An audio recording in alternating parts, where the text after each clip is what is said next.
Bahujan Samaj party की प्रमुख मायावती के एक ट्वीट ने सियासी हलचल पैदा कर दी और इस ट्वीट के कई राजनीतिक मायने निकाले जा रहे हैं। राजनीतिक गलियारों में चर्चा है कि क्या 24 लोकसभा चुनाव में फिर से मायावती और अखिलेश यादव एक साथ आ सकते हैं।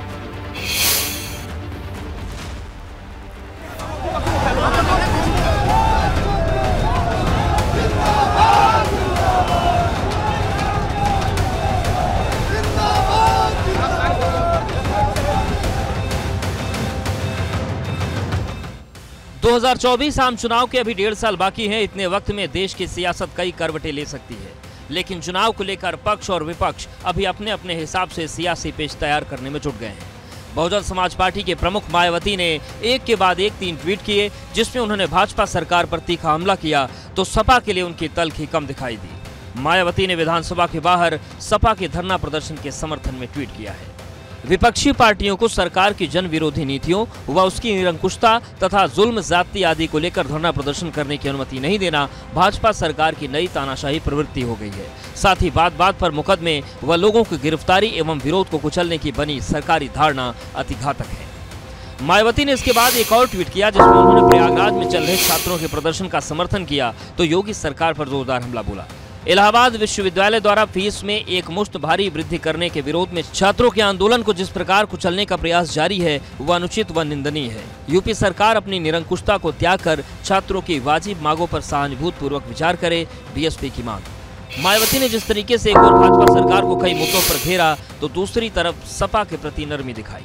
महंगाई, गरीबी, बेरोजगारी, बदहाल सड़क, शिक्षा, स्वास्थ्य, कानून व्यवस्था आदि के प्रति यूपी सरकार की लापरवाही के विरुद्ध धरना प्रदर्शन नहीं करने देने, उन पर दमन चक्र के पहले भाजपा जरूर सोचे कि विधान भवन के सामने बात बात पर सड़क जाम करके आम जनजीवन ठप करने का उनका क्रूर इतिहास है। दरअसल लोकसभा चुनाव में हार के बाद मायावती और अखिलेश यादव के रास्ते अलग हो गए थे। जब भी मौके आए बुआ और बबुआ एक दूसरे पर हमला करने से नहीं चूके, लेकिन जिस तरह से मायावती ने अखिलेश के प्रदर्शन का समर्थन किया, उससे राजनीतिक गलियारों में कयासों के दौर शुरू हो गए हैं कि क्या अखिलेश और मायावती 2024 में एक साथ आएंगे। Bureau report, ABP Ganga.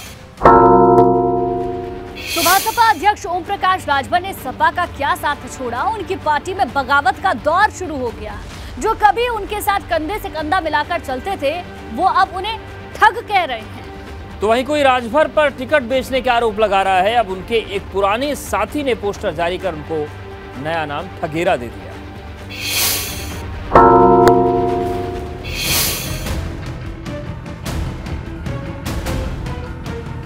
Subhaspa प्रमुख ओम प्रकाश राजभर के बेहद करीबी रहे शशि प्रताप सिंह अब उनके खिलाफ सड़क पर उतर गए हैं। राष्ट्रीय समता पार्टी के संयोजक शशि प्रताप सिंह ने वाराणसी में न सिर्फ ओपी राजभर को लेकर पोस्टर जारी किया, बल्कि उन्हें ठग भी घोषित कर दिया।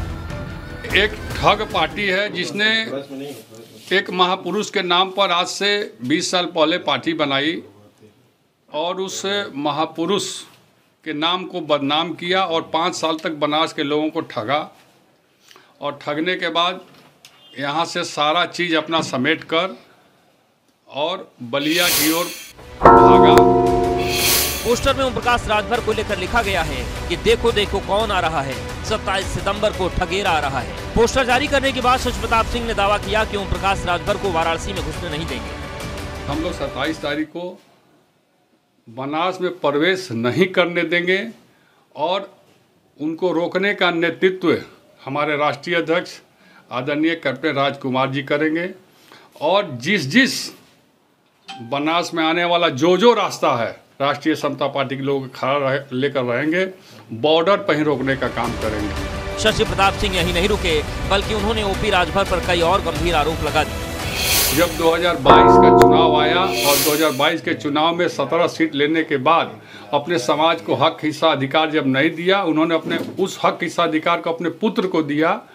तब मैंने उनसे कहा कि अब आप झूठ बोल रहे हैं समाज से के अलावा सभी लोगों से। दरअसल सुभाषपा प्रमुख ओपी राजभर को झटके पर झटके लग रहे हैं। सपा से गठबंधन तोड़ने के बाद से उनकी पार्टी में भगदड़ सी मची है। एक के बाद एक नेता उनका साथ छोड़ रहे हैं, जो न सिर्फ ओपी राजभर पर गंभीर आरोप लगा रहे हैं, बल्कि उनको कमजोर करने की कोशिश में जुटे हुए हैं।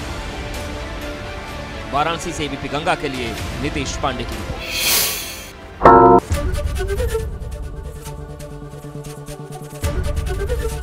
एबीपी गंगा, खबर आपकी, जुबान आपकी।